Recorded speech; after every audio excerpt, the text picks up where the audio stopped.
చేసుకునే క్రమంలో మాకేంటి లాభం, మాకేంటి అనే పద్ధతుల్లో వ్యవహరిస్తారు. అక్కడ పవర్ ఎక్సర్సైజ్ చేసే అవకాశం ఎవరికైతే ఉంటుందో వాళ్ళు, అది రాజకీయ నాయకుల్ని చూసాం, మనం చూస్తున్నాం రోజు. చాలా మంది పొలిటికల్ లీడర్లు చేశారు, మేమే హ్యాండిల్ చేసాం కొన్ని కేసెస్. కాబట్టి ఎక్కడ పవర్ ఎక్సర్సైజ్ అవకాశం ఉందో అక్కడ వల్నరబిలిటీని అడ్డం పెట్టుకుని లొంగ తీసుకుంటారు. ఆ లొంగి ఉన్నప్పుడు ఒక్క నిమిషం అండి, ఆ లొంగి ఉన్నంత కాలం ఉండి ఎప్పుడో ఒకసారి వాళ్ళు విముక్తినో స్వేచ్ఛనో కోరుకున్నప్పుడు బయటకు వస్తారు. బయటకు వచ్చినప్పుడు ఇక్కడ ఈ అమ్మాయి విషయం చూస్తే 30-70 ప్రపోర్షనేట్ లో ముంబై కార్డు ఇప్పించారు.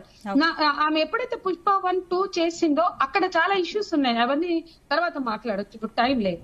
కానీ తను కార్డు కోసం చాలా ఫైట్ చేసింది. ఆ సతీష్ అనే అబ్బాయి కొన్ని విషయాలు బయటపెట్టినప్పుడు జానీ మాస్టర్ గారు, అమ్మా నువ్వు అప్లై చేసుకో, నేను కార్డు ఇప్పిస్తా అన్నాడు. ఆయన ప్రెసిడెంట్ కాబట్టి 6,30,000 జూలై ఫస్ట్ వీక్ లో కడితే ఆగస్టు 28 వరకు ఈవెన్ ఆ చెక్ కూడా అందరికి ఛాంబర్ సెకండ్ ఫ్లోర్ లో ఆ బోర్డు ఎదురుగా చెక్ తీసుకుంటారు. అక్కడ తీసుకునే టైంలో ఆయన ఫోన్ వస్తుంది, గబగబా టెర్రస్ మీదకి వెళ్తాడు సెక్రటరీ. ఆ టెర్రస్ మీద చెక్ తీసుకున్నారండి. ఆ తర్వాత 2 నెలల వరకు కూడా ఆ చెక్ విషయంలో ఆమె పెట్టి ఆయన అడుగు ఈయన అడుగు అనుకున్నారు. లాస్ట్ కి మళ్ళీ గొడవ అయితే ఆగస్టు 28 కార్డు వచ్చింది. కార్డు ఆగస్టు 28 వచ్చింది. తను ఆగస్టు 30 లెటర్ పెట్టింది, నాకు 12 మంది జూనియర్ డాన్సర్స్ కావాలని అసోసియేషన్ కి, వాళ్ళ ప్రొసీజర్ ప్రకారం.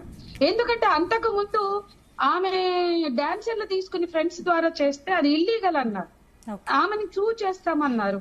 ఇవన్నీ ఎలిగేషన్స్ తను ఎదుర్కొంది కూడా, అవన్నీ నోటీసులు ఎదుర్కొందో ఏదో అవన్నీ అయినాయి. ఆమె సెప్టెంబర్ 1 కొత్త ప్రాజెక్టు వెళ్ళింది. ఆ వెళ్లే రోజు ఆమెకు ఒక గిఫ్ట్ బాక్స్ వస్తుంది, దాంట్లో ఒక రోజా పువ్వు ఉంటుంది, దాని కింద ఒక లెటర్ ఉంటుంది, దాంట్లో థ్రెటనింగ్ ఉంటుంది, నీ కొత్త ప్రాజెక్టు ఉండదు, నన్ను కాదంటే ఏమవుతుంది, ఇట్లాంటివన్నీ ఉన్నాయి. అవన్నీ మేము కూడా చూసాం. నేనేమంటున్నానంటే ఆ అమ్మాయి ప్రాజెక్టుకి వెళ్ళింది, కొత్త ప్రాజెక్టు క్యాన్సిల్ అయింది. కార్డు వస్తే ఇక నాకు ఈ బాధలు ఉండవు, నేను స్వేచ్ఛగా పని చేసుకుంటా కొరియోగ్రాఫర్ గా, నా కెరియర్ బిల్డ్ అవుతుంది అనుకున్న అమ్మాయి తన కెరియర్ ఉండదు, నిలవదు అనుకున్న రోజున నిర్ణయం తీసుకుని ఉండొచ్చు.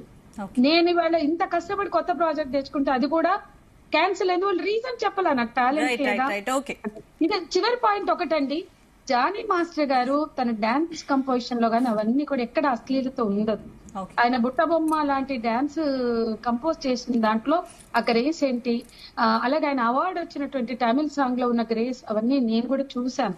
ఇవాళ ఆయనకి టాలెంట్ ఉంది, అట్లాగే వాళ్ళిద్దరు చేసిన డాన్స్ లో గ్రేస్ ఉంది, చాలా పాజిటివ్.